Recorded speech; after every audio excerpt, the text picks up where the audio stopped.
Right, Oh, we are live, I think. okay. Yes, we are. Hey, hi everybody. Oh, I got to go to That was college. close. Thank you. If you've just come over from Eric's channel, thank you very much for joining us over here. Yeah, we've got a great show lined up for you. We'll do a quick introduction while we're waiting for Andy, possibly Jack. Robin, do you want to go first? Hi. Robin Dreeke, former spy recruiter, former Marine, veteran Marine, host of the Forged by Trust podcasts. And there you go. Author of 3 books, friends with these guys, and friend of Jack. There you go. Pretty much it. All right. Well, I guess I'll go next. Lena Sisco, former Navy intelligence officer and Marine Corps certified interrogator, TEDx speaker, author, animal lover, and got to sit next to Jack at the Spyscape or SpyX event in New York City last October, where we played Bullseye or Bullshit. So it'll be good to see him again. So we can say anything on this channel. And I'm going to call Jack right now, since he just called me a few minutes ago, and say, hey, what are you missing? Hi, Elizabeth. Please do. Find out if he's Andy or not. And if he's Andy, who the heck is Andy? No, if not, we have an Andy. Brilliant. Look at this. There we go. Technology for you.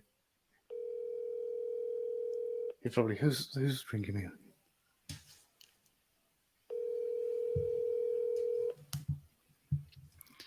See, it says Jack Barsky right there. So while we're waiting for that, oh dear, voicemail. So he's deep undercover. Well, so anyway, sorry. He literally called me and said, "Hey, where is everyone?" And he's the one that sent me the link because I couldn't find the link. Oh, nightmare. So hopefully he'll be joining us in a moment. So quick happy birthday to Alicia. I know I said it on Eric's channel just, but I want to say it again because Alicia's absolutely brilliant. So yeah, what a great night we've got coming up when we can get Jack to join us. Do you want to send him a message or an email or something, Robin, and see if we can send him another one, sure. Chase him up a little bit. And I don't want to cut Andy off in case it is Jack. And at the same time, if are you able to let him in? Yeah, he's not showing up on the That's weird. I did email him the link, so he had the right one because he literally sent it to me like 3 minutes ago. It's went right to his voicemail again. I will text him. He's doing this on purpose. You do realize this, right? Yeah, he's never used StreamYard before, I don't think. Okay, so we have Jack, and I don't know who there Andy he is. I'm trying to call you, Jack. Bye, Andy. That was weird. So why is my background light blue when the wall is completely white? It's your problem, Jack.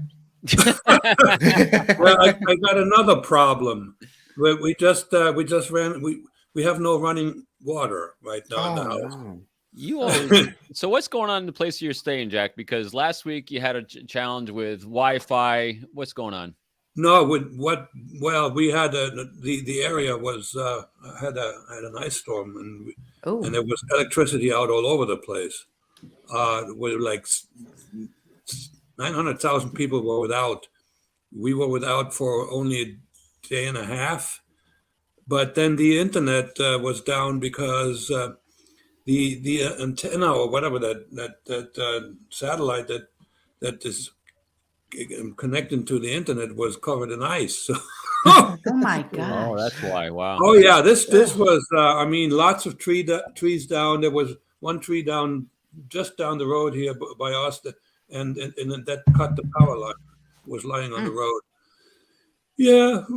Wow. Did that big old balloon fly past? Did you notice? Oh dear. So, well, do you know what, Robin? As you're close friends with Jack, do you want to introduce and welcome him to the show officially for everybody? Sure, Jack. Jack is the author of Deep Undercover. He is a great friend that we actually met on Eric Hunley's show a while back, and we quickly struck up a great conversation and dialogue because we have a lot in common, as everyone on the show and all our viewers do, because trauma, we're products of the information that we're exposed to, consume. And the most compelling thing I thought about Jack when I read his book before I met him on Eric's show was growing up in East Germany at the end of World War II. And I don't like calling it propaganda because life is full of propaganda, but the information that he was infused with about being a great savior of the world as a communist was his methodology. He was extremely intelligent, went to great universities. He's got his... Did you finish your PhD in chemistry? No, I didn't. No. I was on my path to get the PhD when the KGB showed up. So no, it's not. Didn't happen. It's okay.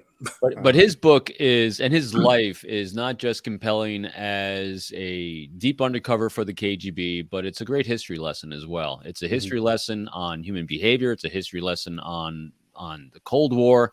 It's a history lesson on the Soviet Union and how they operated and then transitioned to this Russia. So it's just a fascinating journey and a great passion for human beings and his children. So anyway, Jack, pick up where I left off. Tell us about your life. Well, you're partially right. There's one thing we don't have in common. I was married 3 times. That's true. And now I'm divorced 3 times. But with a great girlfriend now, right? Yeah, I do.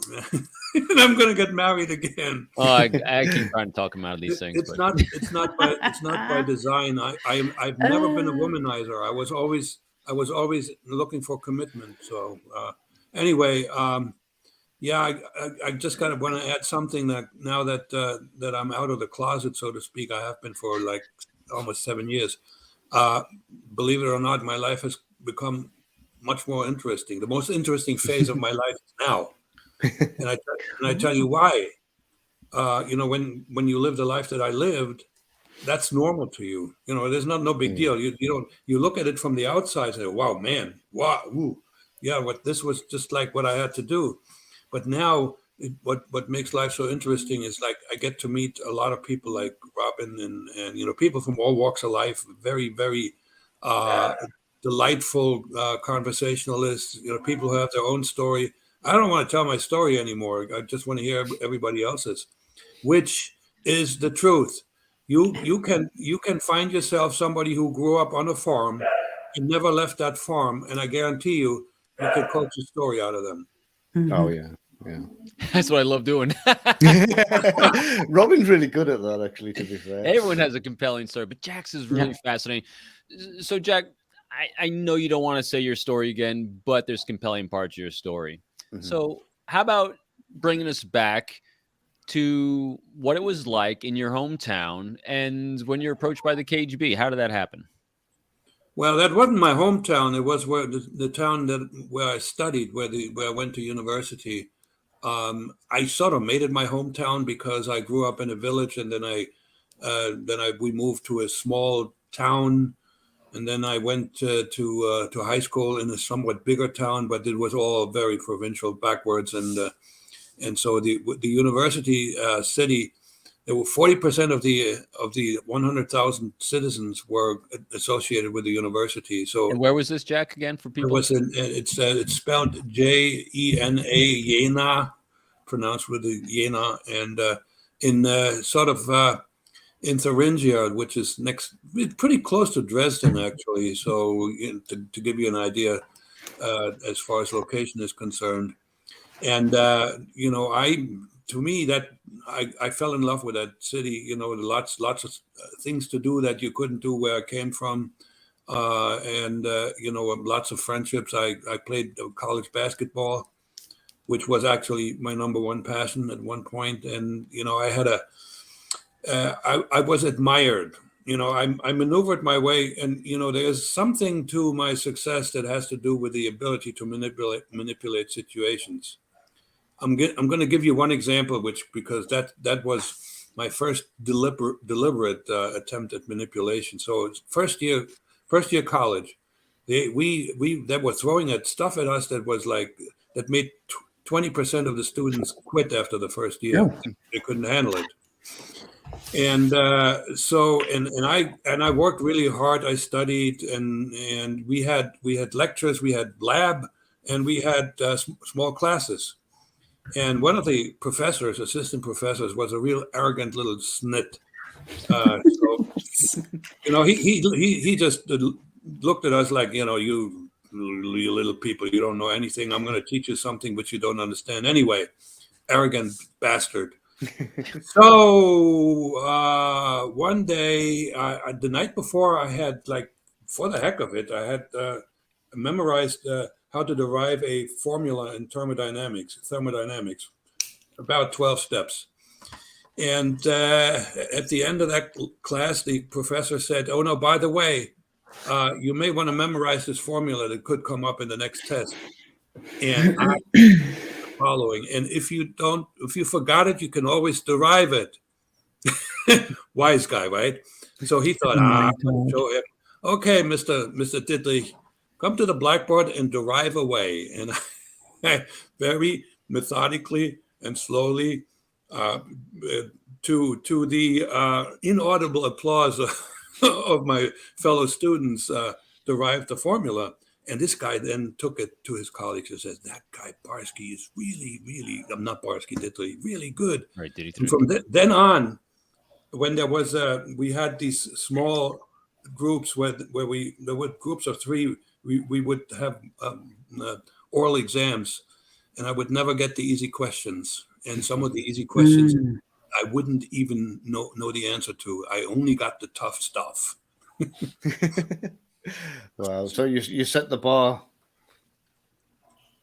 You Say set that? the bar. You set the bar early. Then you really raised the bar from the very beginning. Well, no, I have a manipulative streak, which actually is not too bad for an undercover agent. Well, yeah, it does come in handy. Yeah. So anyway, and so Robin says, what happened? I lived in a dorm, and I had a roommate. That roommate always disappeared on the weekend. He went to stay with his parents. He was close enough. I stayed because I was too far away. And so I'm sitting there on a Saturday, and I'm studying, which I did on Saturdays, at least up until it was time to go and watch the soccer game, and then go have a few beers and walk home from a dance without a girl. So, but I'm telling the truth. This is not a joke. So anyway, so I'm sitting there, and there's a knock on the door, and I immediately knew, within 5 seconds, I knew that this was not a fellow student. It was a stranger, because fellow students would just knock and come in. The knock said, "I'm coming." So yeah, and after about 5 seconds, I says, "Come on in," and he came in, and I was right. It was a stranger, really, like, short, odd-looking, the least intelligent of all KGB associated individuals I've ever met, and they sent him to contact me. He was German. And for a time, I thought he was maybe Stasi, East German police, but secret police. But I'm convinced that he was a collaborator, because the KGB had collaborators in every country. So, and sorry, Jack, one real quick, just for everyone, frame of reference, year. What year was this around? Hold it. That year I don't remember very well, but it was in the early 70s. Very good. It was 73. Yep. Maybe. Wow. And so he didn't introduce himself. He just says, he asked me, are you Albrecht Dittrich? I said, yes. What can I do for you? Well, he said, I'm from Carl Zeiss Jena, which was the biggest factory in the area. They were making high precision optical instruments, and they were actually competitive on the world market. Very rare for East German products. and everybody knew that establishment, and it would be an interesting goal to start working there. And he said, I just wanted to know what your plans are when you're done with your studies. And that was the stupidest lie that an agent could possibly telling me, because he didn't even know that in those days companies did not recruit. When you were done with your studies, there were two choices. If you were in the top 10%, you could stay and get your doctorate. And if you were not, you were assigned. Okay. Yeah. And once you had your doctorate, there was no room for you at the university to continue teaching, then you would be assigned as well. So he was just being stupid. And immediately, I know, the moment he said, you said I'm from Carl Zeiss Jena and I wanted to know what your plans are, I knew he was not. Yep. So, but I played along, and we did some small talk, and then within maybe 10 minutes he changed his tune, and he said, I got to admit something. I'm not really from Carl Zeiss Jena. I'm from the government. That sounds like Ronald Reagan, right? I'm from the government. Weird hell. And I'm just interesting to find out if you could envision yourself one day to work for the government. That was another pretty damn stupid question, because I should have asked him, so what part of the government? I didn't, because, I just wanted to play along. I was just curious where that was leading. I was not afraid of, I hadn't done anything wrong. I was not afraid of being arrested or something bad would happen to me. I just knew that might be an interesting opportunity, so I played along.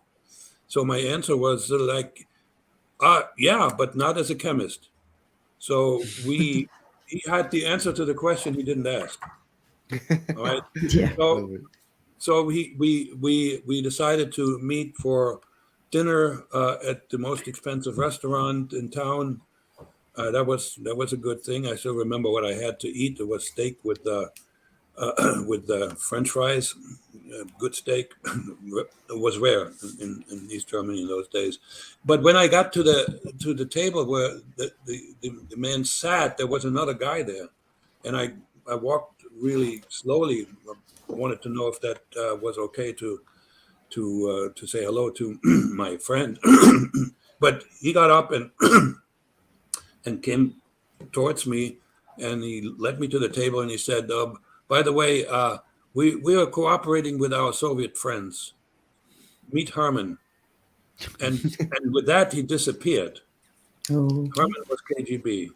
Wow. Right. So that's how I landed with the KGB. Wow. Wonderful. But there was, I was excited. There was an adventure coming of some kind. Yeah. Has anybody passed the link to somebody called Andy? Because we've got somebody called Andy who's waiting backstage, and I don't know whether he's meant to be on YouTube or whether he's got this link by mistake, thinking he's come here. So, has anybody else forwarded the link? No, I only sent this to Robin. Right. So Andy, I'm not sure what's happened, but you've somehow ended up with a link to the live stream and not the YouTube. So you need to go back onto the YouTube and type it in that. I'm sorry. So I've just removed Andy. So Jack, I have got so many questions. That's right. Robin's taking a back seat. Robin knows him. Oh yeah, I know. Oh, you guys go. I love my Jack. I'm warning you. You will absolutely run out of time. I had an interview with a fellow named Lex Friedman. Mm-hmm. We were sitting for 5.5 hours. Wow. And we don't have that. No. It's focus. Yeah, it's 5 to tomorrow here in the UK, so we haven't got longer. So, and I promise I won't ramble, because I have a tendency to do so. I can just talk for the next hour. You say whatever you feel fit. I'm sure I'll enjoy it. So one of my main questions that I wanted to know was, when you were operating in the US, I'm sure you had loads and loads of different concerns and worries, but did you ever worry that somebody back in Russia who had defected might have the information that might pass it on to, was that one of your fears, that somebody, you might get discovered through somebody back home? First of all, I have to disappoint you. I was, as an agent, I was concerned when there were certain operations going, because there was always a chance that, I would be busted. But fear, I had nothing. Fear. Brilliant. And even today, I would say the only thing I fear, besides I have a understandable fear of dying. Most people do. But my ex-wife, I feared her greatly, but then kicked me out. So, Gavin, and just that, I got to follow up. Jack said something really profound, I thought, during our podcast together. And if anyone wants to go back and hear some more, it's in that. And that is, and this is the optic of someone who was never a victim or a wound collector. When asked that question before about did you fear going to prison, his answer was, I thought I'd do pretty good. Yeah, because I'd spent 2 years. I spent 2 years all by myself in Moscow without social interaction. So I had to entertain myself. I didn't even have a TV for the first year. No, but let me just answer the question anyway. Did I have concerns that somebody would give me away? The KGB was really good at compartmentalization. And, the communist intelligence services all were like that, because they took their clue from when the communist parties were in the underground, and the cells were all very small, so nobody could betray a whole lot of people. And there's a good chance that the guy who made the decisions about what I should do, where I should go, and on, didn't even know my name. He didn't have to. He had to know only, a description of who I am, where I was, what I could do, what I couldn't do, and that was the end of that. So we all introduced each other when we met with cover names. Mine was Dita. Yep. So, and did you personally have? Sorry, I'm sorry. I know Lena's got a question. No, I'll let you jump in. I'm listening. Did you personally have like a backup plan for yourself if everything, if things really went pear-shaped? Did you have a get out of Dodge kind of plan? We had an emergency, a predefined emergency plan. I had, at one point, I received 2 forged Canadian documents, a birth certificate and a driver's license, which I hid in a park in the Bronx. By the way, about 15 years later, when I worked with the FBI, I actually found them. Wow. Oh my God. Well hidden. And also, very well hidden. There you go. And also, at a spot that you will remember. That is very important when it comes to, these features of tradecraft. So, and with that, I was going to make a beeline. I would take this. This is what I was going to do. Okay, I would get on my bicycle, and assuming that somebody's following me, they won't have a bicycle. They will have a car, and then I will go. There was a park. Strip maybe 100 yards wide, where the bicycle can go through on a narrow dirt path, and on the other side was a train station. I would hop on a train, go north to the far north of the northernmost subway station, and then get on a train to go further north, and eventually get buses and whatever, and walk over there's this bridge at Niagara Falls. In those days, you could just walk there. They wouldn't even want to see the documentation. Yeah. So that was the plan. And at one point, they wanted me to actually put this into action, and I didn't. But that's another interesting part of my story. Yeah, perfect cleaning run to the bridge then. That's amazing. So I'm going to let Lena jump in because I know she's got a question here, and hopefully I can ask you a couple more in a moment. Well, I had a follow-up, but Jack, I'm going to choose a different one. I don't know if you remember me, but I sat right next to you on our panel at Spyscape. Oh yeah, I was wondering what this, where this beautiful woman came from. I was right next to you. Yeah. All right. So my question is, it's something along what Robin would ask you, but what made you so successful as a KGB agent? There's a lot of things that I have received at birth. Mm-hmm. The for instance, the fearlessness, the adventurous nature, the playfulness. For the most part, I played life, and that's where the Oh, fear. I love that. Let's see what happens next. And if you in that kind of a situation, if you're that relaxed most of the time, you are not very likely to make too many mistakes. When I made mistakes, I overplayed my hand, because after a while, you feel like nothing and nobody can touch you, and then you get a little bit sloppy. And the other thing that so this is the nature part. I had and it's still functioning reasonably well, a very well functioning brain. I'm not responsible for that. I didn't make that. It was given to me at birth. And then the other part is this was the nature aspect of my success, but the other part was nurture. Growing up in Germany, discipline was number one. And tough love. I mean, I give you one example what tough love looked like in East Germany.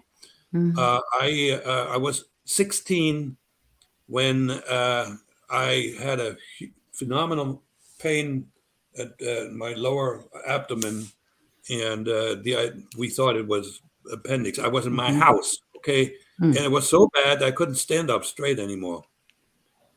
My father had, never mind. My mother was home with me, and she told me, just go to the bus stop and take the bus to the hospital. Oh, wow. Yeah. I still think the cut on your foot coming back from camp when you were like 9, and she made you walk to the doctor's office as a 9-year-old in the middle of the night, and you had an infection. You couldn't even put your shoe on. And then the doctor Dang. The doctor cauterized this wound, and there was no anesthesia, and so I was really made very tough. and I was also subconsciously, I knew that I always had to take care of myself. Nobody else would help me, really. So, and this is a feature of mine today. I am always reluctant to ask other people for help.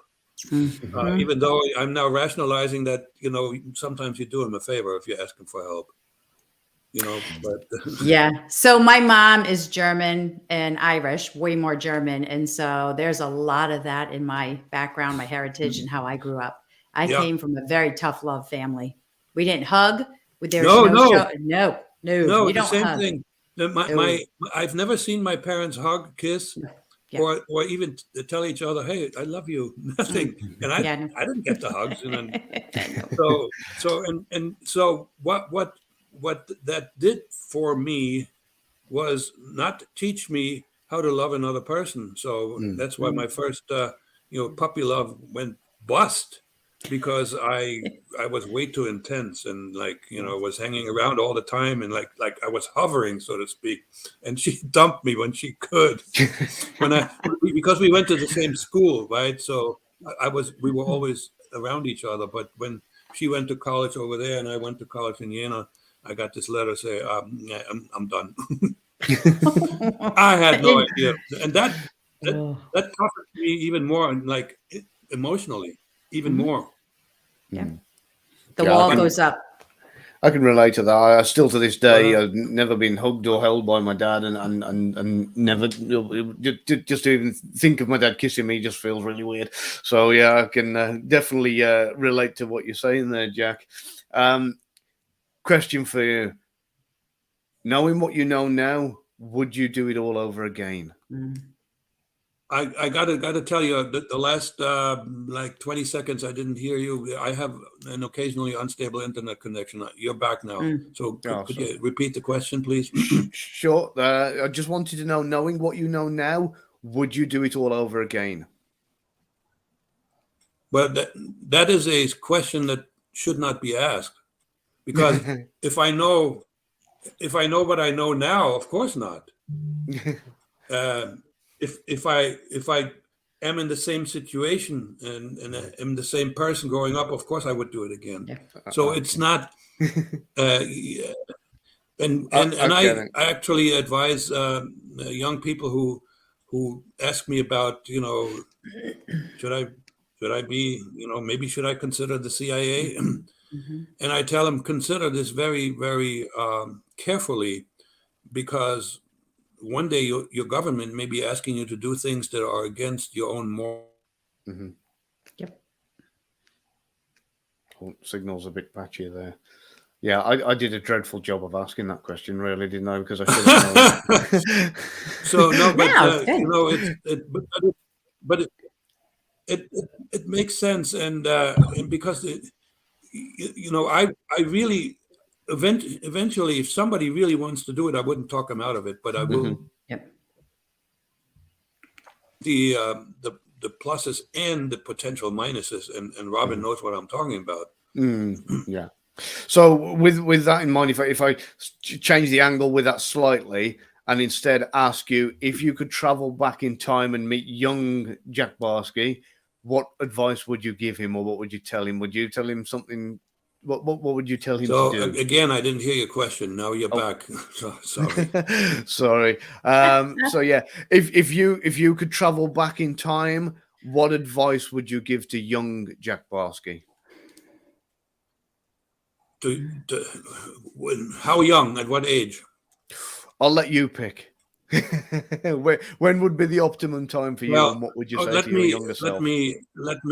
Let me pick one when I was already, in my 20s, late 20s, and I would tell him, do not marry that woman. I loved my German wife. I loved her dearly, but there was a good chance that whatever I was.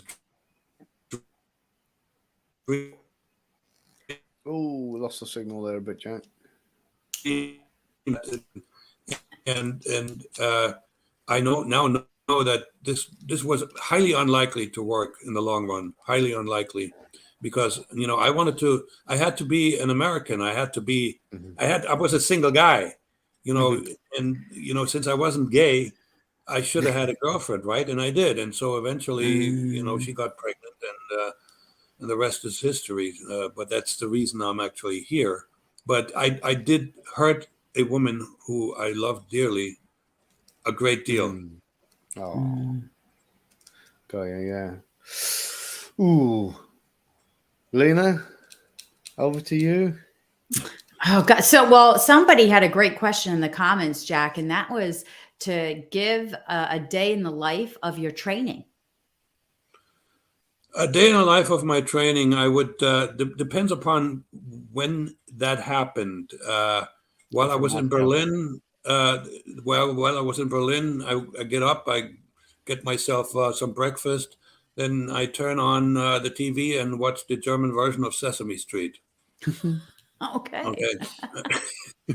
And then I took my pile of index cards where I had where I had written the German and the English words. This is how I learned English, at least the vocabulary. I amassed a phenomenal amount of words in the English language, more than safe, because I learned all the synonyms of everything, and I didn't know. Since you don't learn the language organically, you sometimes use a word that sounds rather odd, even though it's not wrong.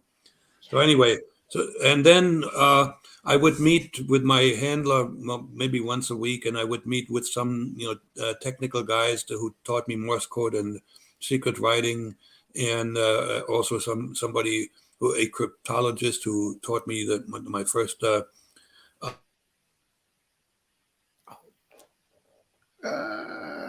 Nightmare when this happens. To decrypt something. There it goes. And that was, and then I would go out in the street and find places where for meetings, like the street part of tradecraft, where you could put signs and there was a lot of self-study, so to speak, and I would spend lots of time in the library to read up on the United States, but initially only on West Germany, because I was directed at West Germany. And in the evening, when there was a chance, I would go to a theater or a concert or whatever. That was part of my required things to do. Okay, and that was great because they paid for the tickets. In Moscow, it was a little different.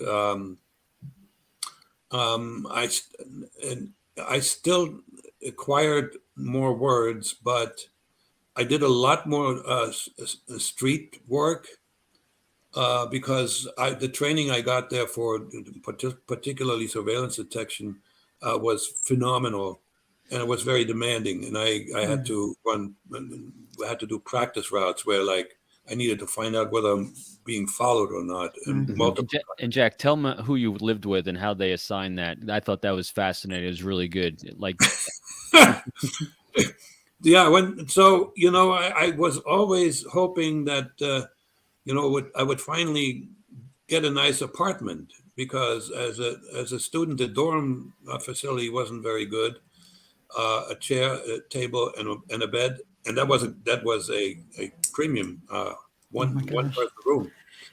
And so when I got to Berlin, I figured, now I'm going to get a good apartment. And my handler the first day told me, "Yeah, I have an assignment for you already." I said, "Yeah, what is it?"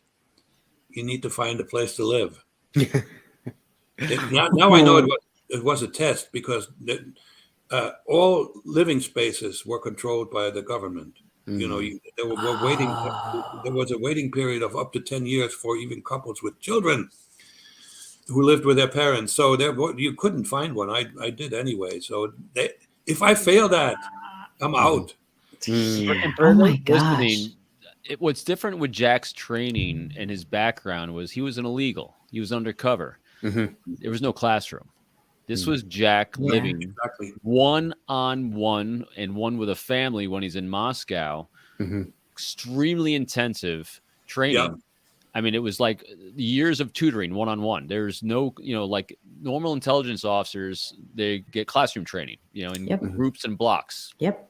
Not Jack. This is one-on-one intensive the entire time before he's deployed.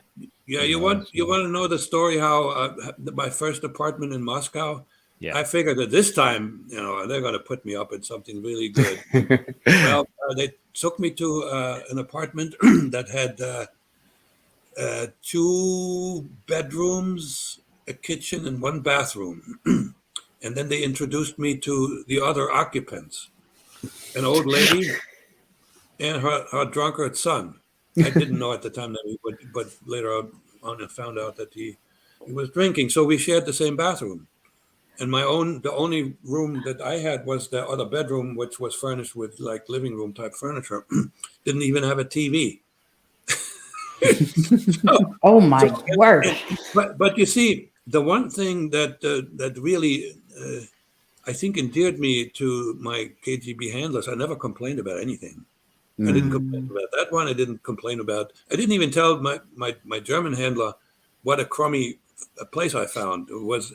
That one had a bed and a chair, not even a table. Oh my God! Wow. God. So yeah, and so I didn't complain. I had to wait, if I wanted to warm something up in the kitchen until the old lady was ready with her stuff. I didn't speak enough Russian my school Russian wasn't really good. But at one point, like maybe 6 months into this, I sort of casually mentioned, it's a little rough to live there. And my handler and best friend in the KGB said, "Oh, why do you? The woman doesn't cook for you?" I said, "No, but we put you there because we wanted her to cook for you. Somebody forgot to tell her." Oh my word! Wow. Yeah, that's like bungling, and that's the elite KGB. They didn't mean this was not a test, okay? Oversight. Yeah. And then within a week, I was in a 4-room apartment with a color TV, and way much room than I needed. But Which was easier for you to learn, English or Russian? Oh, no, English. But in school we took both English and Russian. Mm-hmm. I never studied English. I just it came to me like that. Really? And wow. I also displayed an ability to minimize the German accent. Like Germans cannot pronounce the th. No. That doesn't work. And it's the German accent is pretty strong. And I even in school, I was by far the best speaker, and it was like I had no problem whatsoever. Now Russian is a different type language, right? It has a different alphabet, and the grammar is completely different. And so no, I learned Russian by osmosis. When I had a TV, I watched a lot of TV. I had spare time. I couldn't go socialize with anybody. So I still nowadays I understand. I'm passive in Russian. I understand quite a bit of spoken Russian still. Oh wow, yeah. I know English and German are almost parallel with a lot of the words and similarities, and then you. Well, yeah. In the English language, the short words are most likely Germanic, and the longer ones are like French, Italian, the Roman language. English is a mix of the both. Yeah. Wow. We have had a but let me tell you one more thing. Yeah, go English for it. is easy to get into, but it's really hard to master. Okay. Because of look at the dictionary and look at the word put or get or do. So you if you to be perfect, to be nearly perfect, you have to practice a lot. And I had, as Robin said, I had 2-hour meetings with a native speaking American who was my tutor, and then for 6 months. Oh, signal. And that helped a lot. So sorry to everybody. The signal keeps kicking in now and again, so we're missing the odd word here and there.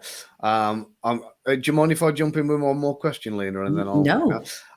So I've got this question which you may not know the answer to, but I'm just curious if you've got any kind of idea. There has been lots of Russian assassinations in Europe, even in London. Yeah. And which London ostensibly is really a hard target because you're on an island and there's no border to cross. As if you get stuck here, it's a problem. And there's been lots of Russian assassinations around the world, but never that I can think of or that I'm aware of has there been a Russian assassination within the intelligence industry in the USA. Why do you think that is? Because do you think that's deliberate, or do you think that's just because it hasn't happened? Not very likely, because these missions are very dangerous, and you want to keep it a secret. Now, even the GRU agents that tried to kill Skripal, they have to be the elite of the elite there when it comes to like killing gangs, and they were uncovered. They were made. They became known. And there was a I think what's his name? the fellow who ran counterintelligence. Help me out. KGB counterintelligence. We don't need the name. It will come to me. He was in charge of counterintelligence in the first directorate, and he lives in the United States now, and he stated to me, he said, we never planned or tried to execute an assassination on the territory of the United States. I can buy that, because there was also a rule that illegals were not to meet another agent in the country where they operated. That was an absolute no-no.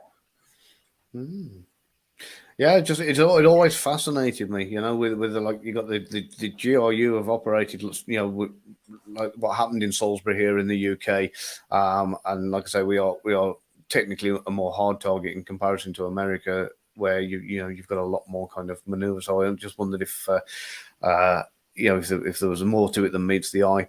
And then the other thing I wanted to ask is, and this is coming into current times, what do you think is going to happen in the foreseeable future with Putin, and do you think he's going to be replaced, and by who? I am not a soothsayer. I'm not a person who can predict the future. There's a lot of speculation, and you hear the story from one end and the other. There are some people who make what appears to be a convincing argument that eventually the Russian people will get tired of what's going on. Because of the standard of living getting lower, because of the dead people coming back from the war zone, and on and on.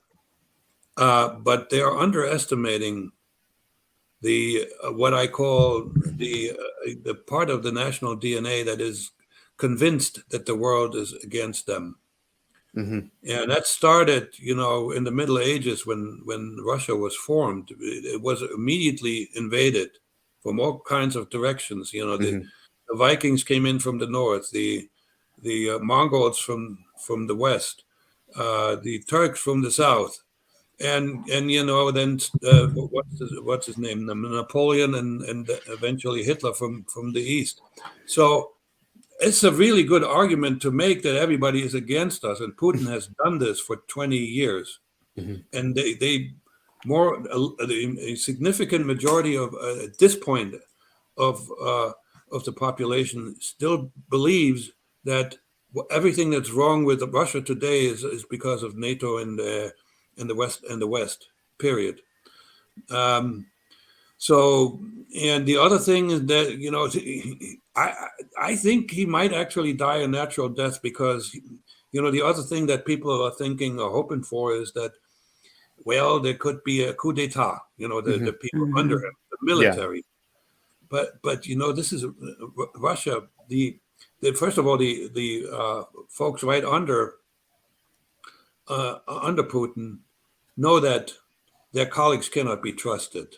All right. So in order to have a conspiracy, you need to have a number of trustworthy people that nobody can be a traitor. Okay. And with regard to the military, I think Putin has taken a page out of Stalin's playbook. He's been replacing people left and right, and there's a phenomenal amount of fear in that country, even at the highest level. And I don't know. And there's this other rumor that he's been ill, and that has not been proven. There's a lot of wishful thinking here. We wish he would go away, but you know what? If he were just to die tomorrow or from natural causes, you think his successor would change the direction much? No, I don't think so. So I don't see an end to this situation, unless, and when we're talking about the war, I wish there were a negotiated settlement, but as long as Zelensky is digging in his heels, now we got both of them. So you can't even sit at a table and negotiate. Very so difficult. it's really, really sad. What is being done to the Ukrainian people. And they have suffered in history by Russian machinations. Stalin he killed over 3 million people by confiscating all the grain that was in the 30s, because the peasants in Ukraine resisted collectivization, and there were dead children, women, and young men, and there were cases of cannibalism, and that generate the kind of hatred that you don't get out of a people. You don't. And so they're digging in, and Zelensky can, because both of these nations have suffered a lot, and their leaders have been manipulating the population at both ends based on that suffering.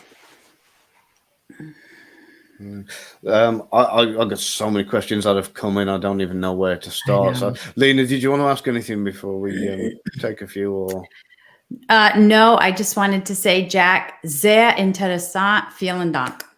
Ja, nicht zu danken.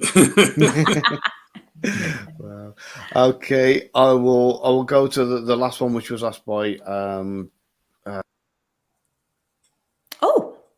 and where did our host go? Host Gavin. They took the wrong person off. Oh my I know, right? He took himself off. That is, he'll probably take himself back in. Oh my gosh, that's so funny. This is Russian interference. So we can go back to the text string and see. We can ask the question. Sorry about that. There he is. There he is again. I was just about to jump in.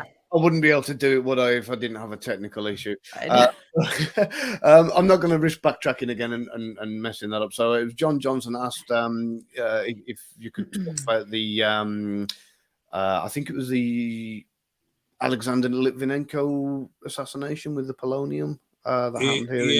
Yeah. Well, that was real, and so was the famous umbrella killing by I forgot the name of the fellow, a Bulgarian. Yeah, Bulgarian guy. Yeah. Well, they've done it, and there's probably some cases where we don't know. It could have been, people who weren't in the limelight, so to speak. They tried to kill the Pope too. I think that was the Bulgarians that they engaged to go after the Pope. So yeah, it's a very, very evil organization, and it hasn't become less evil just because there's no more communism. No, definitely not. I'm going to actually share something that I remember reading years and years ago, and it's just come back to me. There's so many fantastic questions, but I just remember getting this report a few years ago, and you may or may not know or may have an opinion on this. I remember reading that apparently, because the space race was brilliant, it always interested me as a kid. So I remember, like, when Yuri Gagarin was the first man in space, the world was like absolutely amazed by it. And according to something that I read a long, long time ago, he wasn't actually the first man in space that the Russians sent up. He was just the first man that made it back down alive. That's interesting, but do you know if there's any truth in how that? do you prove that? Yeah, I was going to say, I was just going to ask you if you knew, the first truth in that. The first being in space was a dog named Laika, and she was given poison because they couldn't land her. I no idea that nobody ever thought about that, because we knew that we were always being told the truth. So. Yep. It was just something that I just wondered whether you'd heard anything from like that side of the world that contradicted what we'd been told here. This is the first time I hear that, and it's not out of the question. It's not out of the question. Clearly, I don't know if the West had the ability to track these rockets when they entered space. So if they did, then we would know that there was one in space already. Hmm. And that can easily be disproven if NASA had the ability to find out whether there's somebody orbiting some rocket, not somebody. Okay, if there was none, then if there was none other than the ones where we knew they had animals in it. Yeah. There were a couple. Yeah, really interesting. Like I said, it just came to me just as I was trying to figure out about going back to everybody else's questions. I thought, I must ask just in case. So yeah, I've missed some questions. Did you guys pick any up? Mm-mm. No. Let me see if I can scroll back without shutting this feed down again.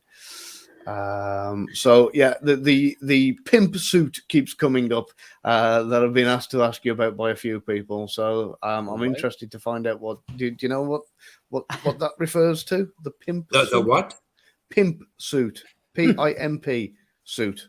Where is that? Oh, that's new to me. I never heard it. Yeah. So Andy keeps asking me to ask about the pimp suit. Okay. I've seen that a lot. I have to look it up. Let me see what else have we Did you got say here? pimp suit or imp suit? Pimp. PIMP. I know what a pimp suit is, but what's the relevance with regard to intelligence? I'm not sure. It's just the question just said, ask Jack about the pimp suit. I never wore one. I never touched one. I've seen people wearing them. So John Johnson wants to know if you're still in contact with any of your former clandestine friends. Yeah. No, absolutely not. And I would think that all but one have passed away because the people who trained me were older than me. And my liaison in Moscow was same age. Right. So he could still be alive, but I wouldn't mind meeting him. I liked the guy. He was a sweet man, and he cared a lot. And he was very envious of me. He said, "I wish I had your language capabilities. I would want to go." Yeah, no, and that's a no. Apparently, it's when you landed in Chicago. I figured that was it too. His Chicago story is pretty remarkable. Oh, I don't know it. Go ahead. Okay, so I'm arriving with a forged Canadian passport, and this is when he's first and deployed. I was really nervous. It's when you're first deployed to the United States. Yep. Yeah. For frame of reference. Exactly. So and I was pretty nervous because I had a practice visit to Canada, and I spent 3 months in Canada, and I knew that I wasn't speaking Canadian English. Mm-hmm. It was pretty damn stupid for the KGB to have me go with a Canadian passport. I don't know what else they could have done, but anyway, I was concerned, and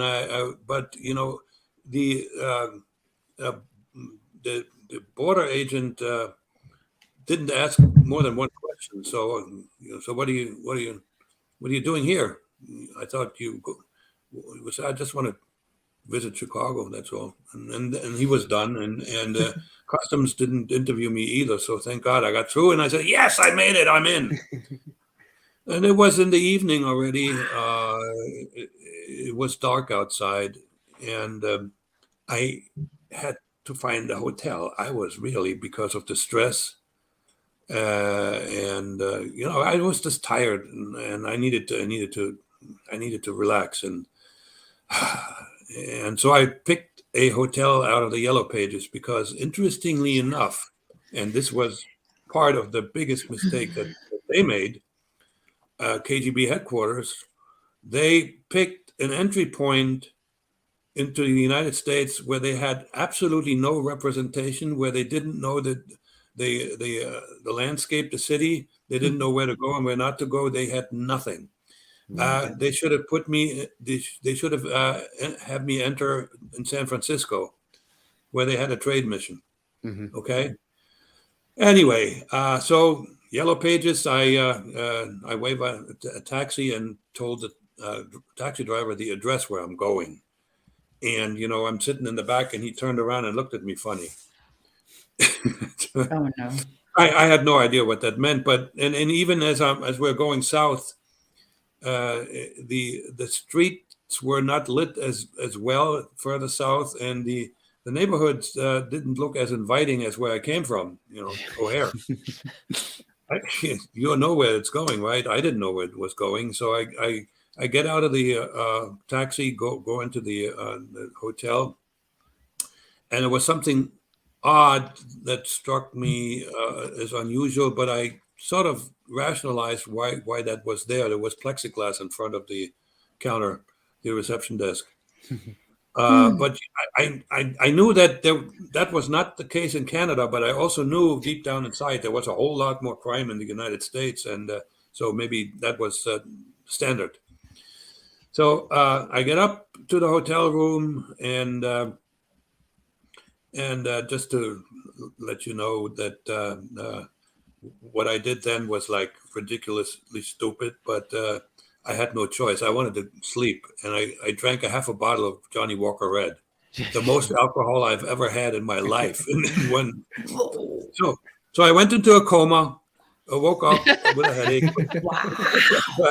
But I, I had aspirins, and so after a while I was hungry. I would go outside, and it occurred to me very quickly that I was in a place where I wasn't supposed to be.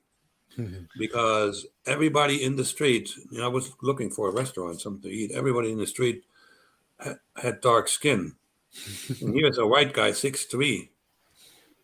And I felt also uncomfortable. I felt like this may be a neighborhood with a lot of crime. I sort of sensed that. So I had to get out of there as quickly as possible. And to give it context too, Jack, how were you deployed? What documentation and what financing did you have with you? Oh, I had I had that false Canadian passport and remaining about $6,000 that I had been given 10 to travel, and 4 I used. Oh my God! So I was vulnerable for in that regard too. And God forbid somebody steals either one of the two, I don't know what to do. I mean, if I have, because I don't know. There's no Russians to go to. There's no Eastern embassy. Nothing. I have no idea what I would have done. So I decided to get the heck out of there, and that's when I made a mistake. And that mistake was possibly even more dangerous than winding up in the South Side. I decided to become Jack Barsky and get rid of the Canadian passport. Unfortunately, I must have missed the course Passport Destruction 101. Because I went to the bathroom and I tried to burn this.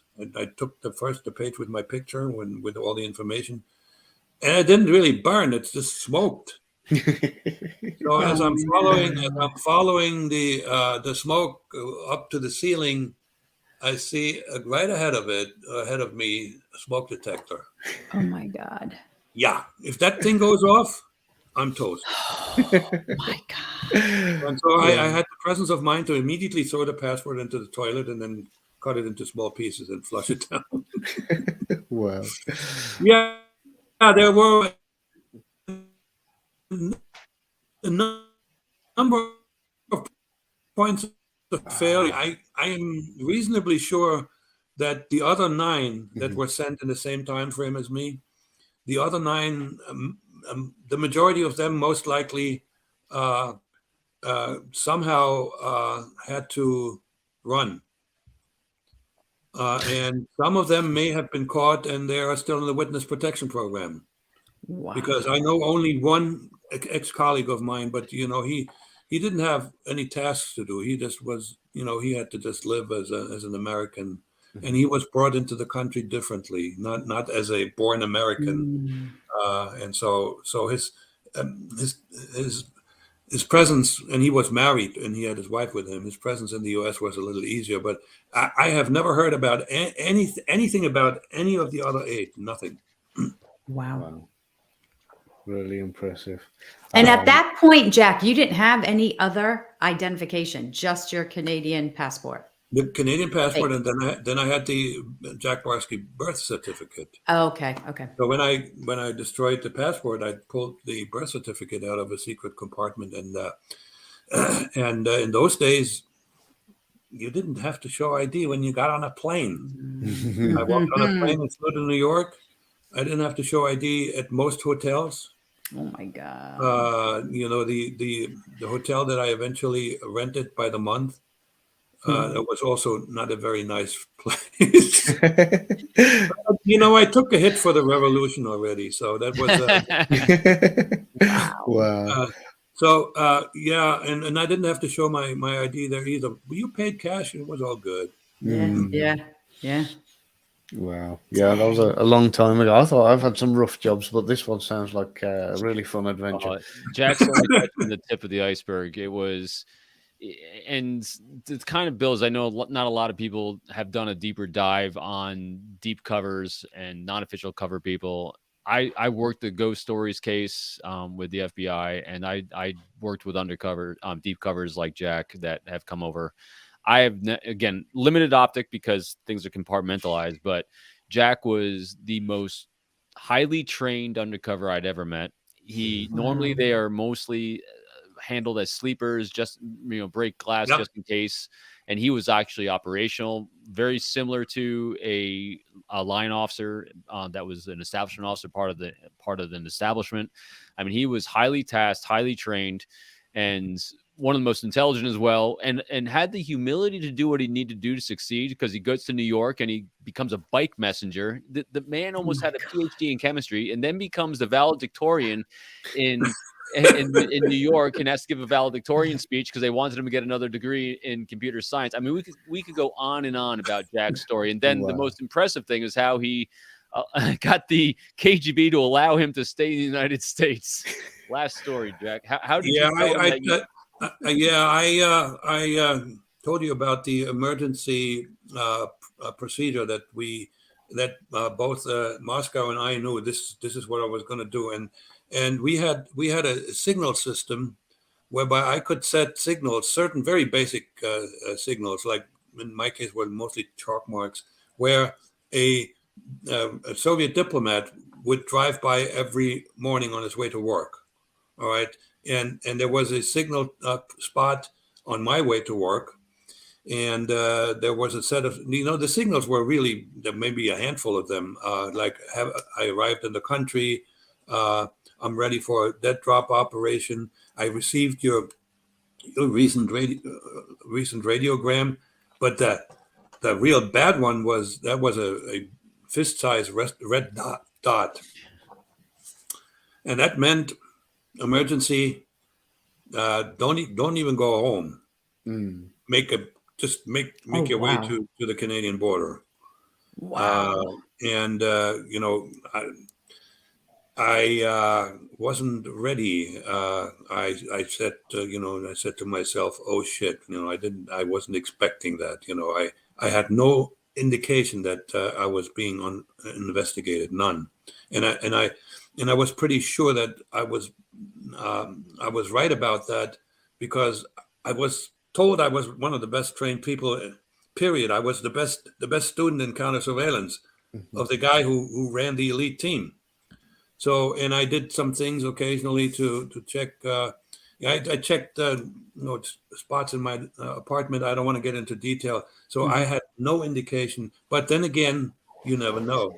They could be right. They wouldn't have done this unless they had real concern. Because the one thing that the KGB has not in common with Putin's intelligence services. The KGB was very solicitous of their agents. They were always trying to protect them or get them out of jail if they were in. Putin just tries to scare people. He doesn't mind if people get caught.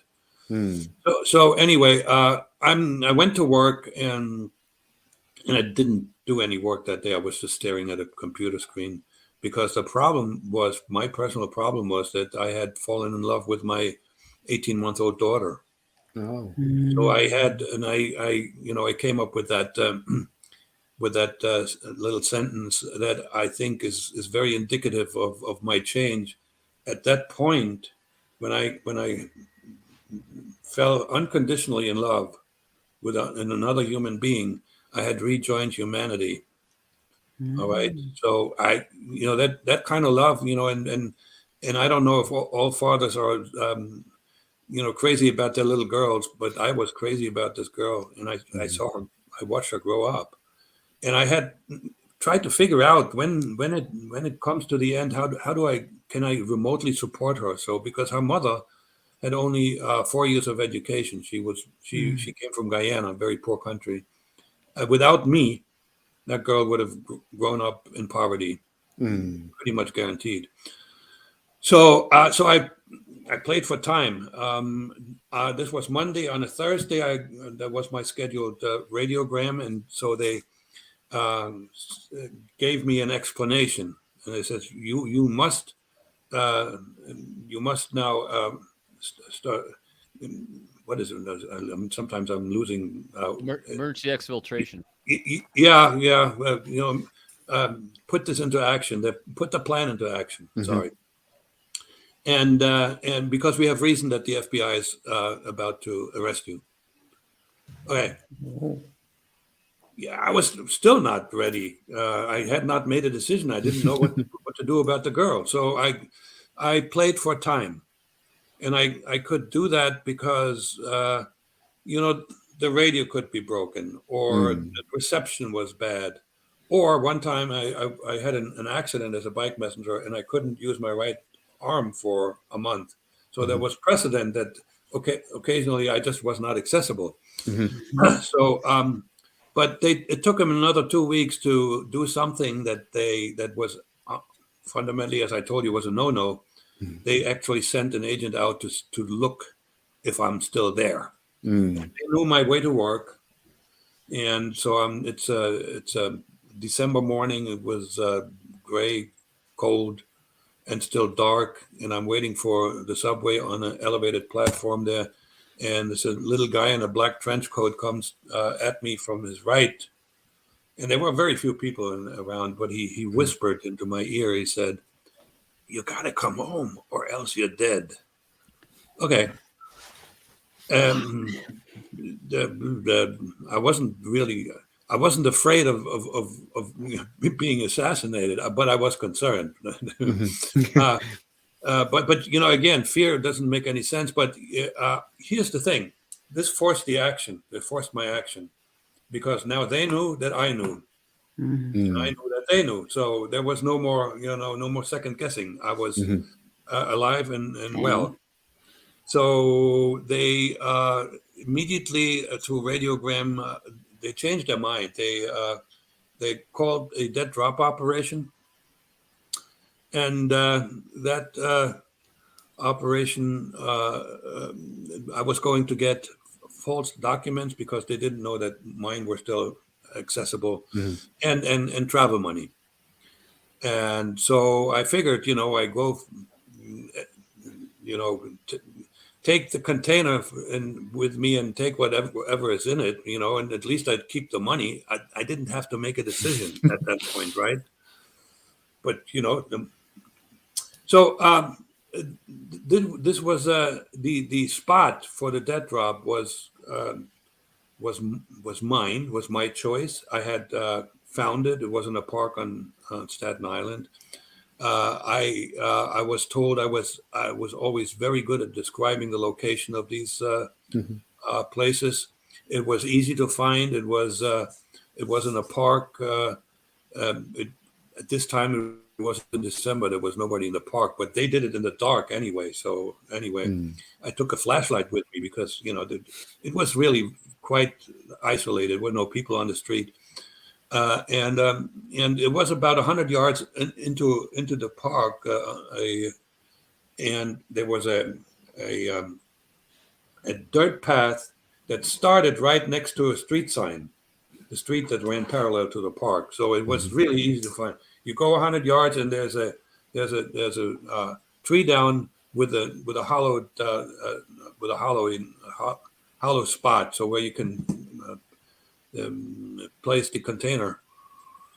Well, I go and first I read the sign that the other person set that says the drop is now loaded. What do you call this? Loaded. Huh? Loaded. Loaded, yes. The drop is loaded. And so I go, I'm going to pick it up, and there was no container. And, I do a double take. I said, wait a minute, and I wander around a little bit in the area to see in case he just like dropped it not in the right spot, but there was nothing there. And here's the interesting thing. And it happens to me occasionally. My brain has a mind of its own. It makes decisions that I haven't thought about. I have to come to via rational thinking. And as I'm walking out of there, it's saying to me, I'm staying. That's what it is. I'm not. That's when the decision was made. It wasn't. On the one hand, on the other hand, if I stay, I could be. It would be bad for all three of us, and if I go, it would be bad for only the two of them. I could have rationalized, because over there in East Germany, there was nothing but good things awaiting me, and I did have a family there. But my brain said, I'm staying. And so then I had to come up with, I wanted to make sure that they didn't think I was defecting. So I wrote them a goodbye letter in secret writing. And I told them, I understand I'm in danger, but I really can't come because I have contracted HIV/AIDS, and the only place where I might be able to get treatment is the United States. They bought the story. I didn't know it at that time. But I found out much later, because they went to my German family and told them that I died. Oh, wow. Well, in those days, it was pretty much a death sentence. What year was it, Jack? Because it gives a context. What year? Oh, that was in 1988. 1988. Yeah. Oh. Yep. 88. 88. And so it worked. And just to finish the story, and then the only thing I could do, because I couldn't take my family and run with them someplace, I didn't have a lot of savings. Okay. So I had to stay put and go to work and not make any changes. Now I took some more measures to make sure that I'm not being investigated. Because one of them was to mail a letter to yourself and leave about an inch of the gum, the glue, untouched. So you glue the envelope, but there's a section that hasn't been glued. And when people open the letter and they re-glue it, most likely they will glue the whole thing. Yeah. So, there was no indication whatsoever. I also did more surveillance detection when I could. And I made sure that on my way to work, every day I would go in a different route and take different trains.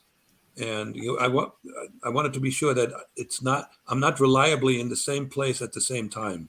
So they couldn't wait for me someplace. So, and that was all I could do. I mean, if somebody was really going to come after me, they would have. And so it was indication that they had written me off as a stranded asset, died in the service of the. I should have gotten a posthumous decoration, the highest decoration of the Soviet Union. I only got the second highest. Wow. Wow. Well, isn't that all funny? And the thing is, if you can't laugh at all the bad things that are happening to you, you're going to be a miserable person. So, is that how you managed to kind of stay motivated throughout the whole thing? Then is it? Keeping yourself motivation? Was it just through laughing at everything that happened? Well, the motivation was but at the time I quit, I was still a East German patriot. I was still thinking that communism and socialism had validity. However, I had bought into what had become somewhat popular with the convergence theory, that capitalism and communism could converge, the good pieces from one and the other. sort of a welfare state, and a lot of Europe is something like it these days, with a lot of highly centralized government, a lot of social engineering, a lot of wealth distribution. But at that point, I was still motivated to. I was not. If the FBI had caught me, the fact that I had Chelsea, my daughter, would have made me turnable, so to speak. But if they had caught me before Chelsea was born, I would not have cooperated. Yeah, I was still sort of like not 100%, but I was at least 75% still. Let me just tell you, when that disappeared rapidly, when the wall came down, it was a year later. Everybody was surprised, including me. And then that is when the internet became rather useful to do research, and I found out all the lies that I had been fed through so many years.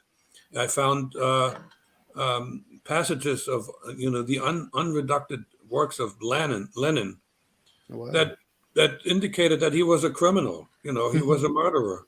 And this stuff we didn't get to hear. He was our communist god. So that is when I started on my way to become a radical anti-communist. A reasonable person cannot be for that kind of a system, for that kind of a dictatorship. Yeah, if they obviously it's down to what they know. I mean, obviously you got out and became educated and saw like the other side of the fence, as it were. Yeah. So we there were no other opinions allowed. We knew we were right, and even there wasn't even one subject in high school or college about a academic study of religions of the world and why they're all wrong. Nothing. We wouldn't touch the subject. Wow. Being really conscientious of time. It's Alicia's birthday today, and I know she loves that little bit that you mentioned about the envelope there. So as it's her birthday, can we give her one little bit more of a tradecraft treat? Tradecraft treat. Yeah. So, again, I had to invent a lot of the things myself. A lot of the things weren't taught. They hired people like me because we knew we had the ability to improvise and come up with stuff. I don't have this rock, and I was going to show you the type of container I decided to make for myself when I. Most of the time, I would get money and passport to travel back to Moscow in those operations. But 3 times I had too much information to convey, and that I couldn't put this in secret writing. There was just way too much volume, and I photographed the information and put it in a cartridge, and put the undeveloped cartridge into a plastic bag. And then took plaster of Paris and enveloped that bag in that plastic bag in plaster of Paris. Let it harden, and then before it was really hard, I rolled it in dirt, and that was I think it was brilliant. Simply because this is the kind of container nobody, no human, no animal would even pay attention to. Yeah, you have to know what it is. Right. For instance, the KGB, they liked crushed oil cans. There could be a park ranger who says, "What the heck is and take this piece of garbage and throw it away." Yep. Nobody would touch the rock. No, that's very true. It's part of nature. Well, love it. So here I'm heaping praises on myself because nobody else does. Brilliant. I love it. Lena, did you want to finish with anything before? Because I know I've been conscientious. I know you're keeping your time. So, no, this has been amazing. It has. It's been absolutely fantastic. I've been sitting here with a big schoolboy smile on my face. So, thank you so much, Jack. What's your overtime rate? I'm not sure how much I charge you. When you're dealing with me, you have to expect any moment that I'm going to say something really stupid. I'm even because better I can. That. No, because I differ. Stupid jokes. We've done this together a lot, Jack, and with all the times we do the panel at JCETA, I've never heard you say anything stupid. No. Oh, well, thank you. I appreciate that. I've never heard you say anything stupid. We need a part 2. We need a part 2. Definitely. Yeah. We've got so many unanswered questions and so much more I'd love to ask myself. And it's just kind of time has just flown. I've been having that much fun. Jack, will you come back? Yeah, and part 2? In part 2, in the part 2, I would like my podcast, The Agent, mentioned, because that one came out. It's a sort of a audio drama. Mm-hmm. It came out a year ago, and the rating it has in a website that rates podcasts is the same today as it was on day one, which is really interesting because it's really, really, really well made, and that's not because of me; it's because of the producer. Normally, when a book comes out or something new comes out, it spikes and then it tails off. Yeah, still the same. And can you send us the link? If you please send us the link, I'll put it in the video description. Yeah. I will also post it on. I've got several social media sites that I will put it on for you, and let's see if we can get some more traffic. And let me tell you what makes this really interesting. It's a series of interviews with connecting narration, and the interviews. There's about 10 other people, not just me. So and that gives a third dimension to my story, because in the book I can only talk with my own voice. Mm-hmm. I can't, for instance, explain how my mother was looking for me when the wall came down, and she even wrote a letter to President Gorbachev, because the cover story that I told her was that I was doing space research in Kazakhstan. I can't write the book. It's not, but in the podcast, it can be done. Now, the next question, ask them next time.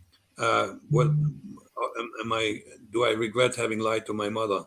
I was thinking that. Of course. I was thinking that. I was like, ooh, Mom came in the picture. I was like, ooh, how did that feel? Right. So before we shut down, everybody, Jack's book is available, which is Deep Undercover. It's also out in audio book as well. So get that, and just again, thank you, Jack. It's been just absolutely brilliant having you here. You're welcome. And let me tell you, I don't know about Robin, but I have pretty good availability in the next 3 weeks, so we can do this even sometime next week if you want.